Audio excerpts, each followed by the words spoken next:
Hey, good morning, everybody. Today it's November 21st of 2022, and I was just going to share a quick dream I had this morning before I woke up. It's basically about what the enemy is up to, okay? So, some of us are waiting, and some of us are not waiting, all right? Some of us are watching, some of us are not watching. Now, there was a group of us people who were watching for Jesus, okay, keeping our eyes watching for Jesus and waiting. And we were at a airport terminal. Now, this particular airport terminal was up in the air. It was up in the sky. It was not on the ground, okay? So the tarmac and the waiting terminal that you actually are in when the airplane pulls up to the terminal and hooks itself to the terminal, and you walk on the gangplank to, or whatever you call that thing, the walkway to get into the airplane, okay? So all this is way up, this is up in the sky. So me and a group of people, we were inside the waiting terminal. And all of a sudden I noticed there was a large semi, okay? If you're from another country, Europe, maybe you're calling it a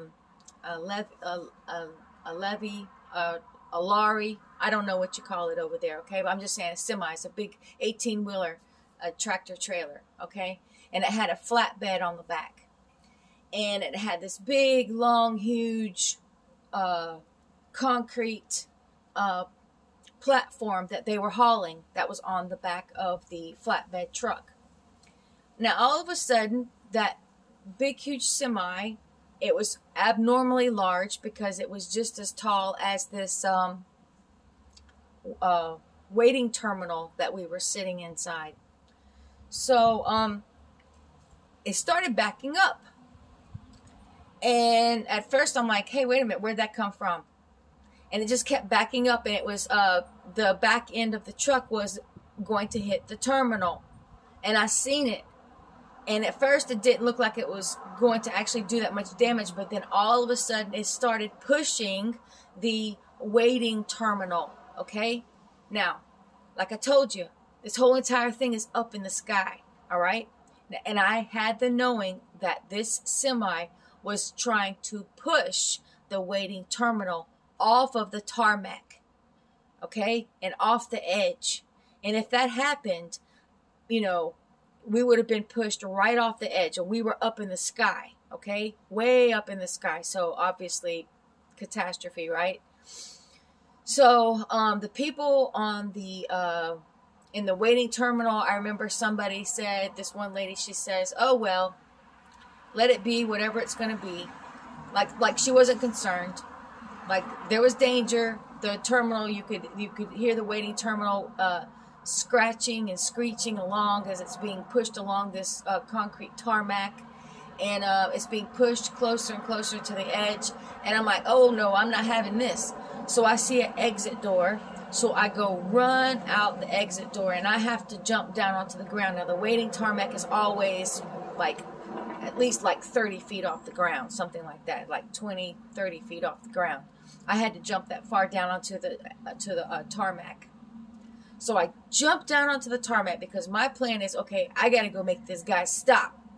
He's trying to like kill us all. He's trying to, you know, just push us off the edge so that, you know, we won't be there no more.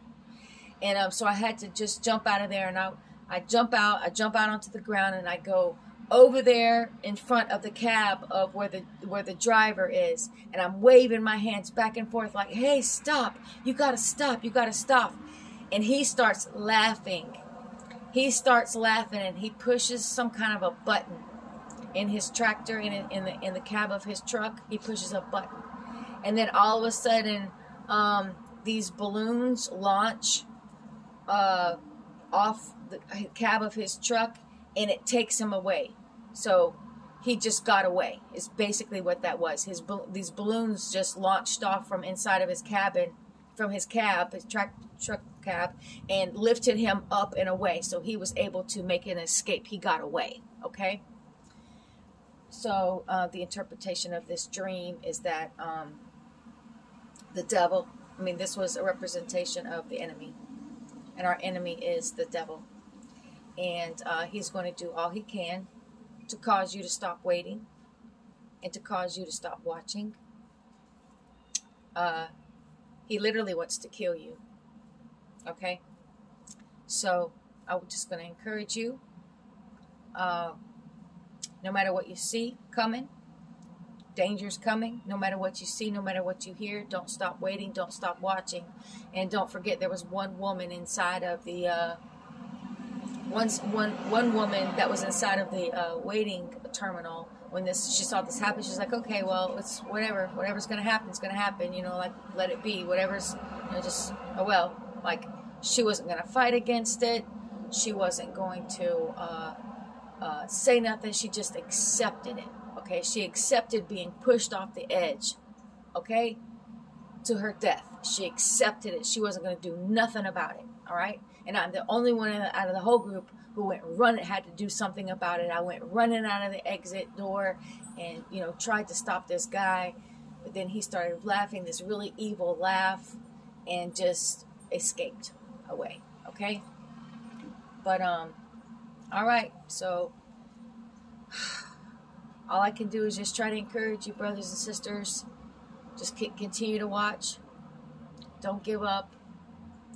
And we watch with obedience, okay? So just don't jump back in the things of the world because, you know, Jesus hasn't come yet, or because we don't know the timing. God's time is absolute perfection, okay? So, I mean, I know this one particular guy lives in England. He's been watching for decades, and it's almost looked like it drove him, I don't know. He's holding on. Let's just put it that way. He's holding on. But, you know, it's really, it's not easy to expect Jesus to come every moment. So, like right now, let's just say it's 7:10 in the morning. So at 7:10, if he doesn't come, I expect him to come at 7:11. If he doesn't come at 7:11, I expect him to come at 7:12. If he doesn't come at 7:12, I expect him to come at 7:13. You understand? It's waiting for him every moment. Okay? With high expectation. But while we're waiting and watching, we have to be watching and being careful on how we are living our life. Because every single one of our minutes are being written down. The things we think, the things we say, and the things we do. Okay? And if you find that in this moments of your time that you have, sinned, if you have sinned, if you have offended anyone, or if you offended God, ask for forgiveness. Immediately repent and ask for forgiveness. But we are to do our very best to walk in the will and obedience of God the Father through His Son, Jesus Christ. Okay? So allow this to encourage you on this day. And sorry, there was a lot of noise. I'm outside on my front porch and got semis driving by and all kinds of stuff. So forgive the noise, please. So God bless you. I'll just give you a little instance. Actually, let me tell you something. I'll give you like 2 little instances. 3, because this was actually funny. Not really. Okay, so, all right. So my son wrecked my car. Okay? My son wrecked my car. And it's cosmetic, but there's also something else wrong with my car. So I just don't want to drive it right now. It's going to mess it up even more. So, and I have told y'all before, I have a youngest son who is in prison. Now, that son I have been shown is right. He got himself right with the Lord.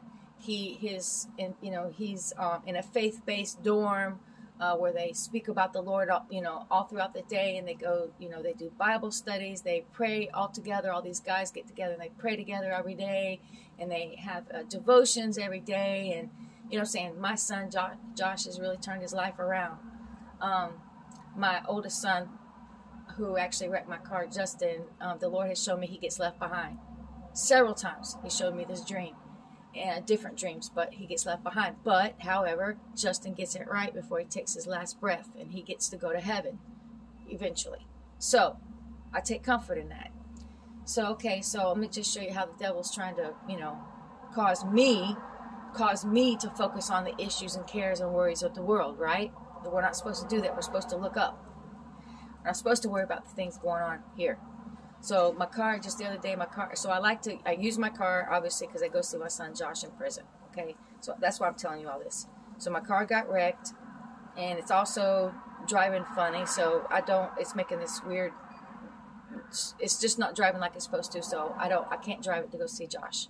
So I'm very upset about that, and I actually started crying.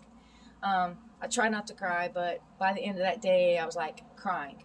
And, well, earlier in the day, Frank is a homeless man that I brought to live here. He has prosthetic legs.